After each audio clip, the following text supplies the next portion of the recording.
മുന്നാക്ക സംവരണമെന്ന പെരുംകൊള്ളക്കെതിരെ ശക്തമായ പ്രക്ഷോഭം ഉയർന്നു വരണമെന്ന് SDPI വാർത്താ സമ്മേളനത്തിൽ സംസാരിക്കുകയായിരുന്നു ഭാരവാഹികൾ.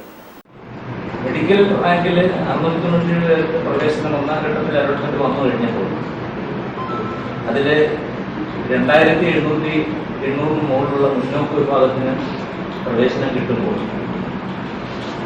916 റാങ്കുകാരനാണ് മുസ്ലിമിന്റെ അവസാനത്തെ റാങ്ക്.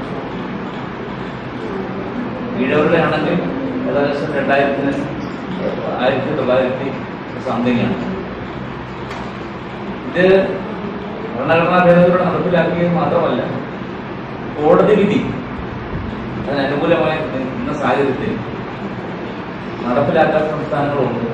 തമിഴ്നാട്ടിൽ ഈ സംവരണം നടപ്പിലാക്കിയിട്ടില്ല. മുന്നോക്ക സംവരണം എന്ന പേരിൽ നടപ്പാക്കിയ സാമൂഹിക നീതി അട്ടിമറിക്കും പെരുംകൊള്ളയ്ക്കുമെതിരെ ശക്തമായ പ്രക്ഷോഭം ആരംഭിക്കുമെന്ന് SDPI സംസ്ഥാന വൈസ് പ്രസിഡന്റ് തുളസീധരൻ പള്ളിക്കൽ വാർത്താസമ്മേളനത്തിൽ പറഞ്ഞു. അധികാര, ഉദ്യോഗ, വിദ്യാഭ്യാസ മേഖലകളിൽ വരേണ്യ വിഭാഗത്തിന്റെ ആധിപത്യം എക്കാലത്തും അരക്കിട്ടുറപ്പിക്കുന്നതിനുള്ള കുറുക്കുവഴിയായിരുന്നു 10% മുന്നോക്ക സംവരണമെന്നും അദ്ദേഹം വിശദീകരിച്ചു.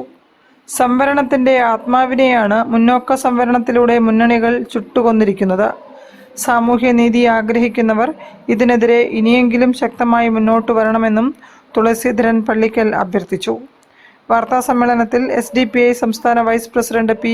അബ്ദുൾ ഹമീദ്, സംസ്ഥാന secretary Ansari Enath, treasurer NK Rasheed Umari, Kozhikode ജില്ലാ president Musthafa Kommeri, vice president PV George, general secretary K. Shameer, secretary Balan Naduvannur എന്നിവരും സംബന്ധിച്ചു. News bureau, Kozhikode. ജില്ലാ വാർത്തകളിൽ ഒരു ഇടവേള.